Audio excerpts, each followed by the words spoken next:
বিসমিল্লাহির রহমানির রহিম। আসসালামু আলাইকুম ডিয়ার ভিউয়ার্স, আশা করছি সবাই ভালো আছেন, সুস্থ আছেন। আলহামদুলিল্লাহ আমিও ভালো আছি। আজকে আপনাদের জন্য অনেক মজার একটি রেসিপি নিয়ে হাজির হয়েছি। আশা করছি ভালো লাগবে। দেখতে পাচ্ছেন এখানে আমি ভুড়ি কিনে এনেছি। এটা প্রিন্স বাজার থেকে কিনে এনেছি, 350 টাকা করে কেজি। এখানে 1 কেজির থেকে একটু বেশি আছে।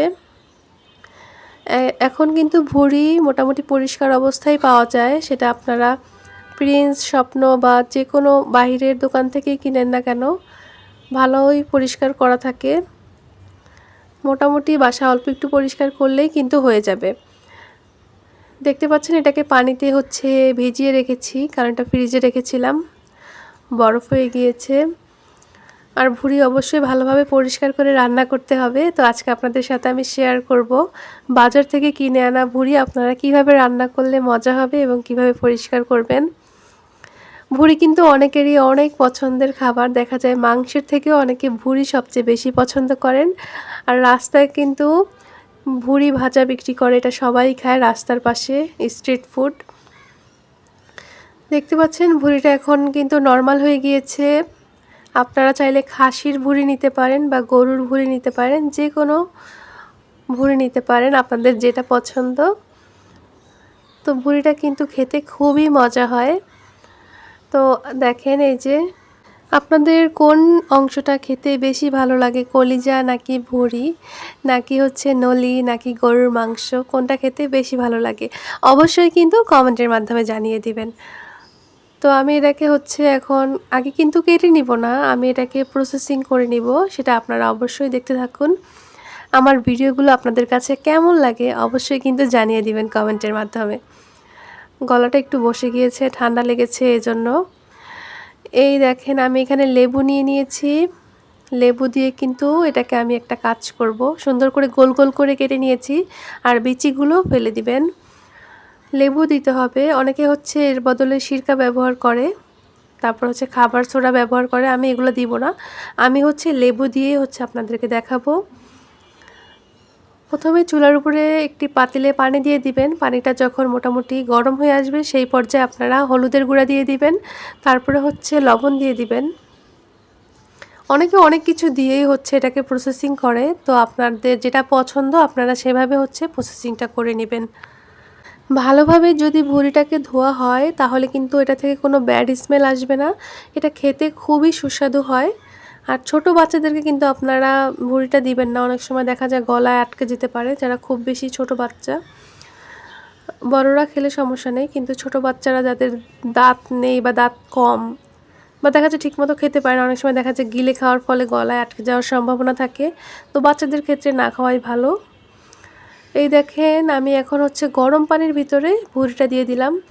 আর লেবুগুলো গোল গোল করে দিয়েছি, বেশি চিপাচিপি করিনি, যাতে টক হয়ে যেতে পারে বা তিতা হয়ে যেতে পারে। এখানে বাটা মশলাগুলো আপনাদেরকে দেখাচ্ছি। পেঁয়াজ কুচি আছে, আদা রসুন বাটা আছে, আর প্লেটে যে দেখালাম ওগুলো জিরা বাটা, তারপর গরম মশলা বাটা আছে। ভুড়িটাকে আপনারা নামিয়ে নেবেন। তারপর কিন্তু যতক্ষণ না পরিষ্কার পানি আসে ততক্ষণ পর্যন্ত খুব সুন্দর করে ধুয়ে নিতে হবে। তো দেখতে পাচ্ছেন এটাকে খুব সুন্দর করে ধুয়ে নিচ্ছি। একদম পরিষ্কার একটা পানি আসবে। পানিটা কিন্তু এখন দেখেন কেমন ঘোলাটে। তো এটা কিন্তু অনেকবার ধুতে হয়। আর লেবু দেওয়ার ফলে কিন্তু এখান থেকে কোনো ব্যাড স্মেল আসবে না। আর লেবুতে থাকে ভিটামিন সি, যেটা তাপে কিন্তু নষ্ট হয়ে যায়। আপনারা যখন সকালে অনেকে যে গরম পানিতে লেবু দিয়ে খান, তো অনেক বেশি গরম পানিতে লেবু দিয়ে যদি খান তাহলে কি হবে, ভিটামিন সিটা কিন্তু আপনার শরীরে যাবে না। ভিটামিন সিটা গরম পানিতে নষ্ট হয়ে যায়। আপনারা চেষ্টা করবেন কুসুম গরম পানি, যেটা সহ্য করার মতন, ওইটাতে আপনারা লেবু দিয়ে খেতে পারেন। এটা আপনার স্বাস্থ্যের জন্য খুবই ভালো। ভুঁড়িগুলোকে ভালোভাবে পরিষ্কার করার পরে অবশ্যই কিন্তু সুন্দর করে কেটে নিতে হবে ছোট ছোট করে। তো আমি মোটামুটি একটু বড় করে কেটেছি, কারণ এটা কিন্তু রান্না করার পর আরও কমে যায়। আর এখানে রান্নার জন্য চুলার উপরে আমি প্রেসার কুকার বসিয়ে দিয়েছি। আপনারা যে কোনো হাঁড়িতে রান্নাটা করে নিতে পারেন। দেখতে পাচ্ছেন এখানে আমি পেঁয়াজ বাটা দিয়ে দিয়েছি, তার সাথে আদা এবং রসুন বাটা হাফ চামচ করে দিয়ে দিবেন। তারপরে দিয়ে দিবেন শুকনা মরিচের গুঁড়া, তারপরে হলুদের গুঁড়া, তারপরে স্বাদ অনুযায়ী লবণ দিয়ে দিবেন। এখানে আপনারা চাইলে জিরা বাটা বা হচ্ছে ধনিয়ার গুঁড়াটা অ্যাড করতে পারেন। ওগুলো আমি বেটে রেখেছি, ওগুলো আমি কিন্তু মাঝখানে অ্যাড করে দিব। আর এগুলাকে হচ্ছে সুন্দর করে কষিয়ে রান্না করতে হবে। আজকে কিন্তু মাখিয়ে রান্না করা যাবে না। আজকের রান্নাটা হচ্ছে আগে মশলাটাকে সুন্দর করে কষিয়ে তারপরে এখানে হচ্ছে ভুঁড়িটা দিয়ে আবার সুন্দর করে কষিয়ে তারপরে হচ্ছে রান্নাটা করতে হবে। এইভাবে রান্না করলে কিন্তু খাবারের টেস্টটা খুবই মজা হয়। আপনারা ভুঁড়িটা এইভাবে রান্না করবেন। আপনারা আসলে কোনভাবে রান্না করেন অবশ্যই কিন্তু কমেন্টের মাধ্যমে জানিয়ে দিবেন। আর কিভাবে রান্না করলে হচ্ছে ভুঁড়িটা আরও বেশি মজা হয়, কি মশলা অ্যাড করলে সেটাও কিন্তু জানিয়ে দিবেন। দেখতে পাচ্ছেন আমি এখানে ভুঁড়িগুলো দিয়ে দিচ্ছি। এগুলো কিন্তু কাটার পরেও আবার ধোয়া হয়েছে, বারবার কিন্তু ধুতে হবে। তারপরে দেখতে পাচ্ছেন এখন এগুলাকে সুন্দর করে নেড়ে নিচ্ছি। এই দেখেন, আর কালারটা কিন্তু অনেক সুন্দর আসবে। আর মরিচটা আপনারা চাইলে বাটাও ব্যবহার করতে পারেন। আর মরিচটা একটু দিবেন, ঝাল ঝাল ভুঁড়ি খেতে কিন্তু খুবই মজা লাগে। এই ভুঁড়ি আপনারা চাইলে খিচুড়ির সাথে খেতে পারেন বা হচ্ছে রুটির সাথে, ভাতের সাথে, গরম গরম ভাতের সাথে খেতে কিন্তু দারুণ লাগে। আজকের ওয়েদারটা কিন্তু খুবই সুন্দর। আজকে সারাদিন বৃষ্টি হয়েছে। এরকম একটা বৃষ্টি ভেজা ওয়েদারে আপনারা চাইলে এভাবে ভুঁড়ি রান্না করে খেতে পারেন। দেখতে পাচ্ছেন প্রেসার কুকারে বসিয়ে দিয়েছি। প্রেসার কুকারে কিন্তু বেশি একটা সময় লাগবে না, মাত্র 2টা সিটি দিলেই হয়ে যায়। তবে আপনাদের প্রেসার কুকার যদি ছোট হয় তাহলে হয়তো আরও বেশি পরিমাণে সিটি লাগতে পারে। এখন আরেকটা হাঁড়িতে ঢেলে নিচ্ছি, কারণ এখানে আমি আরও কিছু মশলা অ্যাড করব। বিভিন্ন মশলা যেগুলো বাটা রেখেছিলাম, ধনিয়া গুঁড়া, গরম মশলা গুঁড়া, তারপরে হচ্ছে জিরা গুঁড়া, এগুলো হচ্ছে আরেকটা হাঁড়িতে নেওয়ার পরে অ্যাড করি সবসময়, তাহলে কিন্তু ঘ্রাণটা খুব ভালো আসে। আর আপনারা যদি ওই সময় কষানোর সময় অ্যাড করেন তাহলে 2বার অ্যাড করবেন, তাহলে কিন্তু অনেক মজা হবে। এখন দেখতে পাচ্ছেন এই যে ভুঁড়ির কালারটা কিন্তু আলহামদুলিল্লাহ খুবই ভালো এসেছে, আর খেতে কিন্তু খুবই মজা হয়েছে। ভিডিওগুলো যদি ভালো লেগে থাকে তাহলে কিন্তু অবশ্যই লাইক করবেন এবং সবার সাথে শেয়ার করবেন আমার রেসিপিগুলো। আপনার একটি কমেন্ট কিন্তু আমাকে অনেক অনুপ্রেরণা দেয়। আর এই যে দেখেন এখানে ঝোলটা আমি এরকম রেখেছি, আপনারা চাইলে কিন্তু একদম শুকনো শুকনো করে ফেলতে পারেন। তবে অতিরিক্ত ভাজা খাবার কখনোই কিন্তু শরীরের জন্য স্বাস্থ্যসম্মত না, সেটা মাথায় রাখবেন। আর এখন আমি আপনাদেরকে দেখাচ্ছি যে আমি এটার জন্য হচ্ছে একটা নান রুটি রেডি করে নিব। আপনাদের ভুঁড়ির সাথে কোন ধরনের খাবার খেতে বেশি ভালো লাগে সেটা কিন্তু অবশ্যই জানিয়ে দিবেন। রুটি দিয়ে খেতে কিন্তু খুবই মজা হয়, নান রুটি দিয়ে বা গরম ভাতের সাথে খেতে খুব মজা লাগে। আর রাস্তার পাশে যেগুলো বিক্রি করে ওগুলোও কিন্তু রুটি দিয়ে বিক্রি করে, তবে ওরা কিন্তু খুব ভাজা ভাজা করে ফেলে। একটি বাটির ভিতরে পানি নিয়ে নিয়েছি, সেটার ভিতর দিয়ে দিলাম ইস্ট। আপনার কাছে থাকা যে কোনো ব্র্যান্ডের ইস্ট ব্যবহার করতে পারেন।